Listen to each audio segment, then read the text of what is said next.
부처는 말했습니다. 너 자신을 등불로 삼아라. 너 자신을 귀처로 삼아라. 다른 것에 의지하지 말라. 이 말을 처음 들었을 때 많은 사람들은 고개를 끄덕입니다.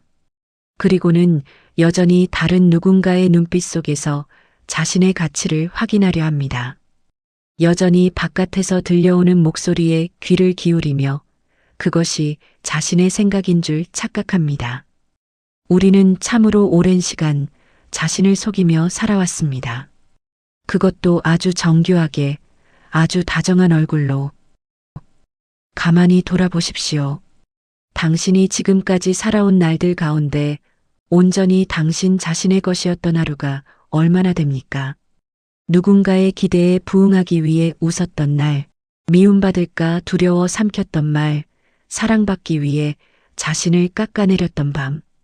그 모든 시간 속에서 당신은 나를 살고 있었다고 믿었지만 실은 나 아닌 것을 살고 있었는지도 모릅니다.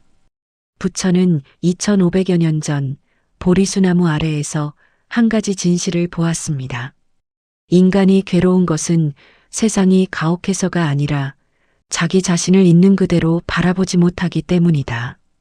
우리는 늘 자신에게 이야기를 더딥힙니다. 나는 이런 사람이다. 나는 이 정도밖에 안 된다. 나는 이렇게라도 해야 사랑받을 수 있다. 그 이야기들이 겹겹이 쌓여 하나의 허상을 만들고 우리는 그 허상을 자신이라 부르며 살아갑니다. 그러나 삶에는 끝이 있습니다. 무상이라는 진리 앞에서 모든 것은 흘러갑니다. 이 몸도, 이 마음도, 이 계절도 영원하지 않습니다. 그렇다면 묻겠습니다. 남은 생을 여전히 거짓된 나를 위해 쓰시겠습니까? 아니면 비로소 진짜 나를 위해 독해지시겠습니까? 오늘 이 이야기는 그 물음 앞에 선 한 사람의 내면을 따라갑니다. 자기 기만의 껍질을 한 겹씩 벗기고 무상의 바람 앞에서 더 이상 미루지 않겠다고 서원하는 조용하지만 단단한 여정입니다. 부처의 가르침은 그 길 위에 놓인 등불이 될 것입니다. 그러니 잠시 멈추어 주십시오. 숨을 한번 깊이 쉬어 주십시오. 그리고 스스로에게 물어주십시오. 나는 정말 나를 알고 있는가? 오늘 이 이야기는 당신을 위해 준비되었습니다. 서두르지 않아도 됩니다. 다만 끝까지 함께 해주십시오. 구독을 눌러두시면 이 길 위에서 다시 만나 뵙겠습니다. 사람은 태어나면서부터 배웁니다.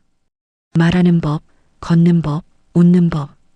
그러나 그 가운데 가장 일찍 배우는 것이 있으니 그것은 타인의 얼굴을 살피는 법입니다. 어머니가 웃으면 안심하고 어머니가 눈살을 찌푸리면 불안해지던 그 어린 날의 감각. 그것이 자라나 하나의 습관이 됩니다. 누군가의 표정 속에서 자신의 안전을 확인하는 습관, 누군가의 반응 속에서 자신의 존재를 증명하는 습관. 처음에는 그것이 생존이었습니다. 작고 연약한 존재가 세상 속에서 살아남기 위해 택한 자연스러운 방법이었습니다. 그러나 문제는 그 습관이 멈추지 않는다는 데 있습니다.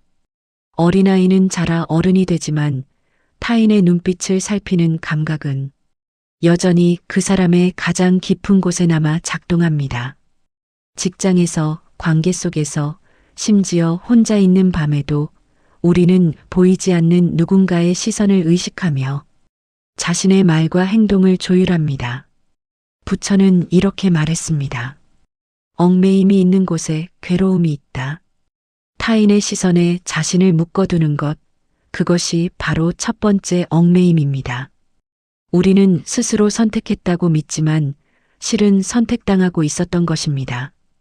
타인이 원하는 모습으로, 타인이 편안해하는 방식으로 자신을 끊임없이 주조해 왔던 것입니다.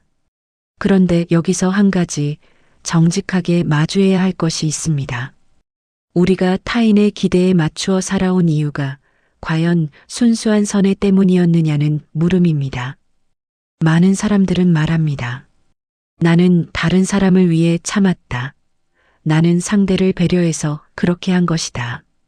그 말 속에는 분명 진심이 섞여 있을 것입니다.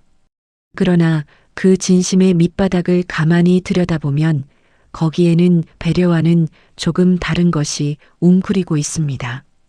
그것은 두려움입니다. 거절당할까봐, 미움받을까봐, 혼자가 될까봐. 그 두려움이 선의의 탈을 쓰고 우리의 삶을 오랫동안 지배해 왔던 것입니다. 이것을 알아차리는 순간 마음은 몹시 불편해집니다. 자신이 그토록 좋은 사람이라 믿었던 이유가 사실은 두려움에서 비롯된 것이었고 그동안 자신이 보여왔던 다정함과 인내가 온전한 사랑이 아니라 두려움의 다른 이름이었습니다. 이 사실은 쉽게 받아들여지지 않습니다. 그래서 많은 사람들이 여기서 눈을 돌립니다. 다시 익숙한 거짓 속으로 돌아갑니다. 그러나 부처는 말했습니다. 자기 자신을 속이는 것이 가장 깊은 무명이다. 무명이란 어둠입니다. 밖이 어두운 것이 아니라 안이 어두운 것입니다. 세상이 나를 속인 것이 아니라 내가 나를 속여온 것입니다. 그 어둠 속에서 우리는 고통의 원인을 언제나 바깥에서 찾았습니다. 저 사람이 나를 아프게 했다. 이 상황이 나를 힘들게 한다. 그러나 진짜 아픔의 시작은 내가 나에게 정직하지 못했다는 데 있었습니다. 거짓된 나와 마주한다는 것은 그래서 단순한 반성이 아닙니다. 그것은 용기입니다. 지금까지 자신이라 믿어온 것이 허상일 수 있다는 가능성 앞에 서는 일이기 때문입니다. 부처의 가르침은 여기서 시작됩니다. 있는 그대로를 보라, 꾸미지 말고, 변명하지 말고, 다만 고요히 바라보라. 그 바라봄이 깨달음의 첫걸음이 됩니다. 아직은 아무것도 변하지 않았습니다. 다만 눈을 떴을 뿐입니다. 그리고 부처는 말합니다. 눈을 뜨는 것, 그것만으로도 이미 절반은 온 것이라고.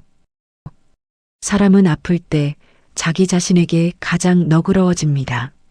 이것은 자연스러운 일이며 어찌 보면 아름다운 일이기도 합니다. 상처 입은 마음을 어루만지고 지친 자신에게 괜찮다고 말해주는 것. 그것은 분명 필요한 일입니다. 그러나 부처의 눈으로 바라보면 자기 연민에는 미묘한 경계선이 있습니다. 그 경계선 안쪽은 치유이지만 바깥쪽은 집착입니다. 자신의 상처를 돌보는 것과 자신의 상처에 머무르는 것은 전혀 다른 일입니다. 가만히 살펴보십시오. 당신은 혹시 자신의 아픔을 내려놓기가 두렵지는 않았습니까? 이상하게 들릴 수 있습니다. 아픔을 내려놓는 것이 두렵다니. 그러나 이것은 많은 사람들의 마음 속에서 실제로 일어나는 일입니다. 고통은 때로 하나의 정체성이 됩니다. 나는 상처받은 사람이다라는 서사가 단단해질수록 그 서사 밖으로 나가는 것이 두려워집니다.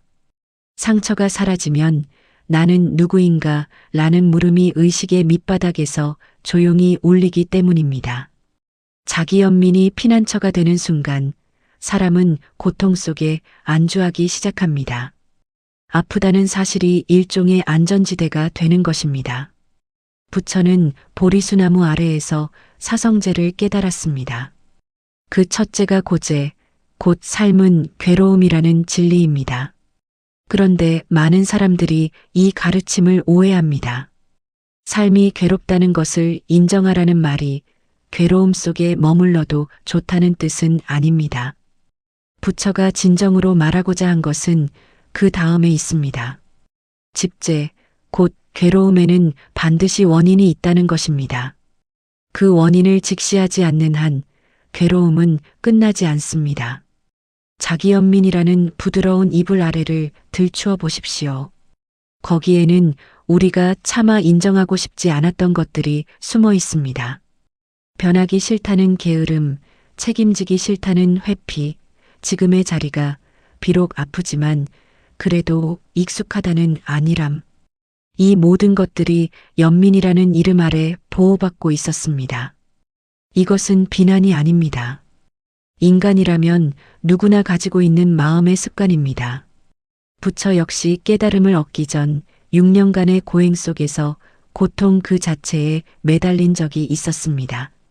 극단적 고행도 극단적 쾌락도 답이 아님을 깨달은 것이 곧 중도의 시작이었습니다. 고통에 머무르는 것은 고행과 다르지 않습니다. 그것은 깨달음으로 향하는 길이 아니라 같은 자리를 맴도는 수레바퀴일 뿐입니다. 사성제의 셋째는 멸제, 괴로움은 소멸할 수 있다는 진리입니다. 이 말은 단순한 위로가 아닙니다. 이것은 선언입니다. 원인을 직시하고 다루면 괴로움은 반드시 그친다는 선언. 그렇다면 무엇을 해야 합니까? 부처는 말합니다. 먼저 알아차리십시오. 지금 내 마음속에서 무엇이 일어나고 있는지 판단하지 말고 다만 지켜보십시오. 자기 연민 속에 숨은 두려움을, 그 두려움 속에 감춰진 욕망을, 그 욕망 밑에 깔린 무지를 한 겹씩 벗겨내듯 조용히 바라보는 것입니다. 고통의 뿌리를 캔다는 것은 그것을 파괴하는 것이 아닙니다. 다만 빛 아래로 꺼내어 놓는 것입니다. 어둠 속에 있을 때 뿌리는 한없이 자라지만 알아차림의 빛 아래 놓이면 그것은 더 이상 자라지 못합니다. 이것이 부처가 말한 깨달음의 구조입니다. 적을 물리치는 것이 아니라 적이 아니었음을 아는 것. 고통을 없애는 것이 아니라 고통이 내가 만든 것이었음을 보는 것. 지금 당신의 마음속에도 하나의 뿌리가 있을 것입니다. 오래되어 단단해진, 그래서 차마 건드리기 두려운 그 뿌리. 부처는 말합니다. 두려워하지 마십시오. 다만 바라보십시오. 바라보는 그 순간 뿌리는 이미 흔들리기 시작합니다. 우리에게는 아주 오래된 습관이 하나 있습니다. 언젠가라는 말로 오늘을 미루는 습관입니다. 언젠가 준비가 되면 시작하겠다. 언젠가 여유가 생기면 나를 돌보겠다. 언젠가 용기가 나면 바꾸어 보겠다. 이 언젠가라는 말은 참으로 편리합니다. 그 말 한마디면 지금 해야 할 일을 미래의 나에게 떠넘길 수 있기 때문입니다. 지금의 나는 아직 부족하고 미래의 나는 더 나을 것이라는 믿음. 그 믿음이 우리를 가만히 앉아있게 만듭니다. 그러나 돌아보십시오. 당신이 언젠가라고 말했던 것들 가운데 실제로 그 언젠가가 도착한 적이 얼마나 있습니까? 대부분은 도착하지 않았을 것입니다. 왜냐하면 언젠가는 시간의 한 지점이 아니기 때문입니다. 그것은 회피의 다른 이름입니다. 변화가 두렵기에, 실패가 두렵기에, 자기 자신과 진정으로 마주하는 것이 두렵기에 우리는 언젠가라는 안개 속에 숨어왔던 것입니다. 그렇게 하루가 가고 1년이 가고 10년이 갑니다. 그리고 어느 날 문득 뒤를 돌아보았을 때 거기에는 미뤄둔 것들만이 먼지처럼 쌓여 있습니다. 부처는 말했습니다. 일체에 형성된 것은 무상하다. 이 말은 경전의 가장 깊은 곳에서부터 반복되는 진리입니다. 무상, 모든 것은 변하고 어떤 것도 머물지 않는다는 것. 이 진리 앞에서 많은 사람들은 슬퍼합니다. 사랑도 행복도 젊음도 건강도 영원하지 않다니 그 사실이 삶을 허무하게 만든다고 느낍니다. 그러나 부처가 무상을 말한 것은 우리를 절망하게 하려는 것이 아니었습니다.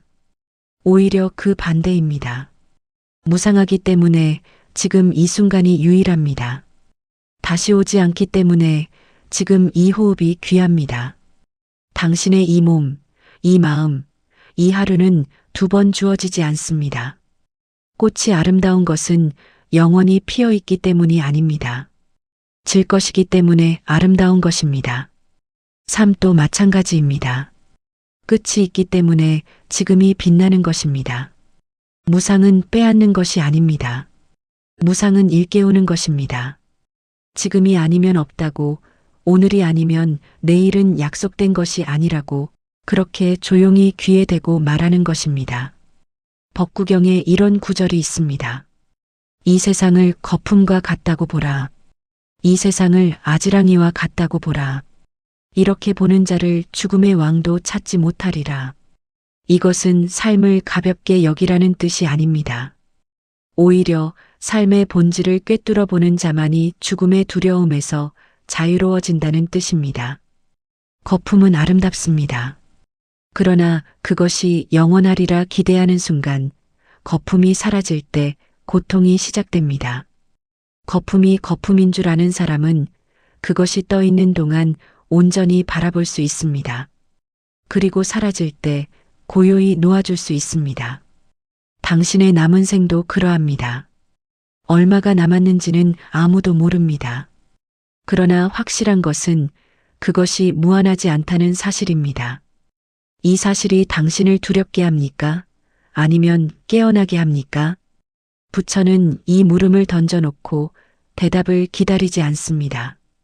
왜냐하면 진정으로 무상을 자각한 사람은 더 이상 미루지 않기 때문입니다. 두려움이 아닌 각성으로, 슬픔이 아닌 결의로 그는 자리에서 일어납니다. 지금 여기에서 독하게 살겠다는 말을 입에 올리는 순간 사람들은 흔히 이런 모습을 떠올립니다. 차갑게 돌아서는 뒷모습, 더 이상 아무에게도 상처받지 않겠다는 단단한 벽, 세상을 향해 이를 악무는 결기. 그러나 부처의 눈으로 바라보면 그것은 독해진 것이 아닙니다. 그것은 또 다른 형태의 집착입니다. 타인에게 휘둘리지 않겠다는 결심이 타인에 대한 분노로 채워져 있다면 그 사람은 여전히 타인에게 묶여 있는 것입니다. 진정한 독함은 바깥을 향하지 않습니다. 그것은 안을 향합니다. 부처가 출가를 결심한 것은 세상이 미워서가 아니었습니다. 궁궐의 안락함 속에서 자기 자신을 속이며 살 수 없었기 때문이었습니다. 늙고 병들고 죽어가는 존재의 진실 앞에서 더 이상 비단 옷과 향기로운 음식 뒤에 숨을 수 없었기 때문이었습니다. 그의 출가는 도피가 아니라 자기 자신에 대한 가장 독한 정직이었습니다. 나에게 독해진다는 것은 이런 것입니다. 더 이상 자기 자신에게 거짓말을 하지 않겠다는 서원. 아프면 아프다고 인정하고 두렵다면 두렵다고 직시하며 지금까지의 삶이 내가 원한 삶이 아니었다면 그것을 똑바로 바라보겠다는 결단. 그것이 부처가 말하는 독함입니다. 독해진다는 것의 두 번째 의미는 불필요한 것을 끊어내는 데 있습니다. 우리의 마음에는 참으로 많은 것들이 들어차 있습니다. 오래전에 받은 상처를 곱씹는 습관, 아직 오지 않은 미래를 걱정하는 버릇, 이미 떠난 사람의 말을 되새기는 집착, 나를 인정해주지 않는 세상에 대한 서운함. 이 모든 것들이 마음이라는 작은 방 안에 빼곡히 쌓여 있습니다. 그래서 지금 이 순간에 나 자신이 들어설 자리가 없습니다. 부처는 비움을 말했습니다. 공이라는 글자가 어렵게 느껴질 수 있으나 그 본뜻은 단순합니다. 필요하지 않은 것을 내려놓으라는 것입니다. 과거의 원망을 내려놓으십시오. 타인의 평가를 내려놓으십시오. 내가 이래야 한다는 관념을 내려놓으십시오. 그 하나하나를 놓을 때마다 마음에는 빈자리가 생깁니다. 그리고 그 빈자리에 비로소 지금의 나가 들어설 수 있습니다. 이것은 무심해지라는 뜻이 아닙니다. 오히려 비워야 진짜로 소중한 것이 보입니다. 방 안에 물건이 가득하면 어디에 무엇이 있는지 알 수 없습니다. 그러나 비우고 나면 남은 것 하나하나가 선명해집니다. 마음도 그러합니다. 부처가 열반에 들기 전 마지막으로 남긴 가르침이 있습니다. 자등명 법등명. 스스로를 등불로 삼고 가르침을 등불로 삼으라. 다른 것을 의지처로 삼지 말라. 이 말은 세월이 지난 지금도 여전히 울림이 깊습니다. 왜냐하면 우리는 여전히 자신 바깥에서 빛을 찾고 있기 때문입니다. 누군가가 나를 구해줄 것이라는 기대, 어떤 상황이 바뀌면 나도 행복해질 것이라는 희망. 그것은 바깥의 등불에 기대는 것입니다. 바깥의 등불은 바람이 불면 꺼집니다. 그러나 안의 등불은 바람이 불어도 흔들리지 않습니다. 나에게 독해진다는 것은 결국 이 안의 등불을 켜는 일입니다. 아무도 대신 켜줄 수 없는 오직 자기 자신만이 밝힐 수 있는 그 빛. 그것을 켜기 위해서는 먼저 바깥의 등불에 기대는 습관을 놓아야 합니다. 그것이 불편하더라도, 그것이 외롭더라도 자기 안에 이미 빛이 있다는 것을 믿어야 합니다. 독하다는 것은 결국 그런 것입니다. 세상에 대한 무정함이 아니라 자기 자신에 대한 깊은 서원. 이제부터는 남의 빛으로 살지 않겠다는, 나의 빛으로 나의 길을 비추겠다는 그 조용하고 단단한 다짐. 불필요한 것들을 놓겠다고 결심한 뒤에 예상치 못한 일이 벌어집니다. 타인의 시선을 내려놓고 자기 연민의 이불을 걷어내고 과거의 서사를 벗어던지고 나면 거기에 남는 것은 무엇일까요? 많은 사람들이 기대합니다. 본래의 나, 빛나는 나, 진정한 내가 그 아래에 있을 것이다. 그러나 처음 마주하는 것은 빛남이 아닙니다. 그것은 낯섦입니다. 꾸미지 않은 자신의 모습은 생각보다 초라합니다. 대단할 것도 없고 특별할 것도 없으며 어쩌면 보잘것없다고 느껴지기까지 합니다. 지금까지 자신을 감싸고 있던 이야기들, 나는 참을성이 강한 사람이다. 나는 다정한 사람이다. 나는 노력하는 사람이다. 그런 이야기들을 모두 걷어내면 남는 것은 그저 아무런 수식어도 없는 벌거벗은 존재 하나입니다. 이 순간 두려움이 밀려옵니다. 이것이 진짜 나라면 나는 아무것도 아닌 것이 아닌가. 이 두려움은 너무나 강렬해서 많은 사람들이 다시 과거의 옷을 주워 입습니다. 다시 타인의 기대로 자신을 꾸미고 다시 익숙한 서사 속으로 돌아갑니다. 비움의 자리에서 도로 채움의 자리로 후퇴하는 것입니다. 그러나 부처는 바로 이 자리에서 머물라고 말합니다. 금강경에 이런 가르침이 있습니다. 마땅히 머무는 바 없이 그 마음을 내라. 응무소주 이생기심. 어디에도 머물지 않으면서 그 가운데서 마음을 내라는 것입니다. 이것은 무엇을 뜻합니까?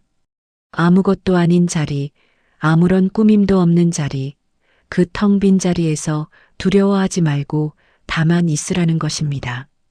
텅 빈 자리가 두려운 것은 우리가 비어 있음을 결핍이라고 배웠기 때문입니다.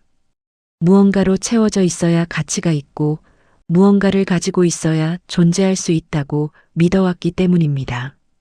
그러나 부처의 눈으로 보면 비어 있음이야말로 가장 충만한 상태입니다. 그릇이 비어 있어야 물을 담을 수 있듯 마음이 비어 있어야 지금 이 순간을 온전히 담을 수 있습니다.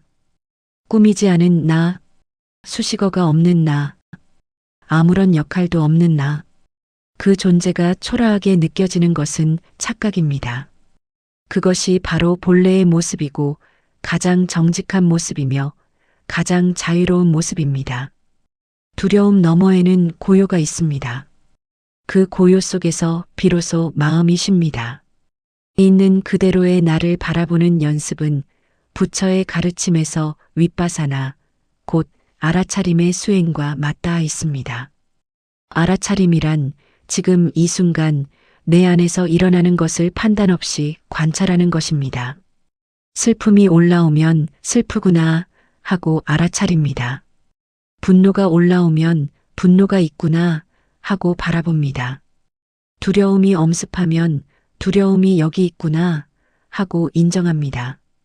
이때 중요한 것은 그 감정을 밀어내지도 붙잡지도 않는 것입니다. 다만 그것이 왔다 가는 것을 지켜보는 것입니다. 구름이 하늘을 지나가듯 감정도 마음을 지나갑니다. 하늘은 구름이 아닙니다. 마음도 감정이 아닙니다. 이 알아차림을 반복할 때 놀라운 일이 일어납니다. 있는 그대로의 나에 대한 두려움이 사라지기 시작합니다. 왜냐하면 바라보는 자는 바라보아지는 것보다 항상 더 넓기 때문입니다. 슬픔을 바라보는 나는 슬픔보다 큽니다. 두려움을 바라보는 나는 두려움보다 넓습니다. 그리고 아무것도 아닌 나를 바라보는 나는 그 아무것도 아님보다 훨씬 깊습니다. 당신은 당신이 생각하는 것보다 넓은 존재입니다. 그것을 아는 순간 더 이상 바깥의 수식어가 필요하지 않게 됩니다. 있는 그대로의 나, 그것으로 충분합니다. 여기까지 오는 동안 우리는 많은 것을 보았습니다. 타인의 시선 속에 묶여있던 자신을, 자기 연민 속에 숨어있던 두려움을, 무상이라는 진리 앞에서 미루어왔던 수많은 날들을, 그리고 비움의 자리에서 만난 본래의 나를. 이제 하나의 물음이 남습니다. 과거의 나를 어떻게 할 것인가? 많은 사람들이 이 자리에서 후회에 빠집니다. 왜 더 일찍 깨닫지 못했을까? 왜 그렇게 오랜 세월을 허비했을까? 왜 그토록 쉽게 자신을 속이며 살았을까? 이 후회는 자연스러운 것이지만 부처의 눈으로 보면 이 또한 하나의 집착입니다. 이미 흘러간 것에 마음을 묶어두는 것은 또 다른 형태의 미움입니다. 과거를 원망하는 동안 현재는 다시 흘러가고 있기 때문입니다. 부처는 과거를 부정하지 않았습니다. 시다르타가 왕궁에서 보낸 29년의 세월을, 출가 후 잘못된 스승을 따랐던 시간을, 몸으로 쌓으며 답을 찾으려 했던 6년의 고행을 그는 후회하지 않았습니다. 그 모든 시간이 보리수나무 아래의 그 새벽으로 이어졌기 때문입니다. 잘못된 길을 걸었던 날들조차 그것이 잘못임을 알게 해주었기에 헛된 것이 아니었습니다. 당신이 자신을 속이며 살아온 날들도 마찬가지입니다. 그날들이 없었다면 지금 이 순간의 자각도 없었을 것입니다. 그러니 과거의 나를 원망하지 마십시오. 미워하지도 마십시오. 다만 조용히 내려놓으십시오. 감사할 수 있다면 감사하고 그것이 어렵다면 그저 놓아주십시오. 과거를 내려놓은 자리에 오늘이 있습니다. 거창한 변화를 꿈꾸지 않아도 됩니다. 부처의 가르침에서 팔정도의 시작은 바른 견해, 곧 올바르게 보는 것입니다. 세상을 바꾸는 것이 아니라 보는 눈을 바꾸는 것입니다. 그리고 그것은 아주 작은 것에서 시작됩니다. 아침에 눈을 떴을 때 오늘도 숨을 쉬고 있구나 하고 알아차리는 것. 밥을 먹을 때 이 한 끼가 수많은 인연으로 이루어졌구나 하고 느끼는 것. 걸을 때 발이 땅에 닿는 그 감각을 온전히 느끼는 것. 이 하나하나가 수행이고 이 하나하나가 나를 위한 삶의 시작입니다. 독하게 산다는 것은 매 순간을 깨어서 사는 것입니다. 흘려보내지 않는 것입니다. 누군가를 위해서가 아니라 나 자신을 위해 이 순간에 온전히 머무는 것입니다. 한 걸음을 걸을 때 그 한 걸음에 전부를 담고 한 호흡을 쉴 때 그 한 호흡에 마음을 모으는 것. 그것이 부처가 말한 정진이고 그것이 남은 생을 나의 것으로 사는 방법입니다. 거대한 결심이 필요하지 않습니다. 오늘 하루 단 한 시간, 아니 단 한 호흡이라도 온전히 깨어 있는 것. 그것으로 충분합니다. 천리길도 한 걸음에서 시작되듯 나를 위한 삶도 한 호흡에서 시작됩니다. 부처는 깨달음을 얻은 뒤에도 45년을 더 걸었습니다. 마을에서 마을로, 숲에서 숲으로, 비가 오면 비를 맞으며 해가 뜨면 해를 받으며 깨달음이 삶의 끝이 아니었습니다. 깨달음은 오히려 삶의 시작이었습니다. 당신도 지금 하나의 시작점에 서 있습니다. 과거의 나를 내려놓았고 있는 그대로의 나를 만났으며 무상의 진리 앞에서 더 이상 미루지 않겠다고 마음먹었습니다. 이제 남은 것은 걷는 것뿐입니다. 법구경에는 이런 가르침이 있습니다. 깨어있는 자에게는 밤이 길고 지친 자에게는 길이 멀다. 바른 가르침을 모르는 어리석은 자에게는 윤회가 길다. 그러나 뒤집어 말하면 이렇습니다. 깨어있는 자에게 밤은 끝이 나고 걷는 자에게 길은 닿으며 알아차리는 자에게 괴로움은 그치게 됩니다. 당신의 남은 생은 이제 온전히 당신의 것입니다. 누구의 기대도 아닌, 누구의 시선도 아닌, 오직 당신 자신의 등불로 비추는 당신만의 길. 그 길 위에서 넘어질 수도 있고 다시 옛 습관으로 돌아갈 수도 있습니다. 그래도 괜찮습니다. 알아차렸다면 다시 시작하면 됩니다. 부처의 길은 완벽한 자의 길이 아니라 다시 일어서는 자의 길이기 때문입니다. 이제 이 긴 이야기의 끝에 서 있습니다. 우리는 함께 거짓된 나의 얼굴을 마주했습니다. 고통의 뿌리를 들여다보았고 무상이라는 바람 앞에서 더 이상 미루지 않겠다고 다짐했습니다. 나에게 독해진다는 것이 무엇인지를 부처의 시선으로 살펴보았고 있는 그대로의 나를 두려움 없이 바라보는 연습을 이야기했습니다. 그리고 마침내 남은 생을 온전히 자신의 것으로 살아가는 첫걸음을 내디뎠습니다. 부처는 특별한 사람이 아니었습니다. 그도 고통받았고 그도 헤맸으며 그도 잘못된 길을 걸었습니다. 다만 그는 멈추지 않았습니다. 자기 자신에게 정직하기를 멈추지 않았고 있는 그대로 바라보기를 멈추지 않았으며 깨어있기를 멈추지 않았습니다. 그것이 그를 부처로 만든 것이지 태어날 때부터 부처였던 것은 아닙니다. 당신도 그러할 수 있습니다. 아니, 당신 안에는 이미 그 가능성이 있습니다. 불교에서는 이것을 불성이라 부릅니다. 모든 존재 안에 깨달음의 씨앗이 있다는 것. 그 씨앗은 당신이 자신을 속이며 살아왔던 오랜 세월 동안에도 사라지지 않았습니다. 다만 먼지에 덮여 보이지 않았을 뿐입니다. 이제 그 먼지를 털어내기 시작하셨습니다. 그것만으로 이미 대단한 일입니다. 남은 생, 나를 위해 독하게 살겠다는 것. 그것은 세상을 등지는 것이 아닙니다. 나에게로 돌아가는 것입니다. 오랫동안 자신을 떠나 있었던 사람이 마침내 자기 자신에게 돌아오는 것입니다. 그리고 그 귀향의 길 위에 부처는 이미 서 있었습니다. 처음부터 언제나 당신이 돌아오기를 기다리며 마지막으로 부처의 말씀을 한 번만 더 빌리겠습니다. 스스로를 등불로 삼으십시오. 스스로를 귀처로 삼으십시오. 당신의 남은 생이 당신 자신의 빛으로 환히 밝혀지기를 간절히 바랍니다.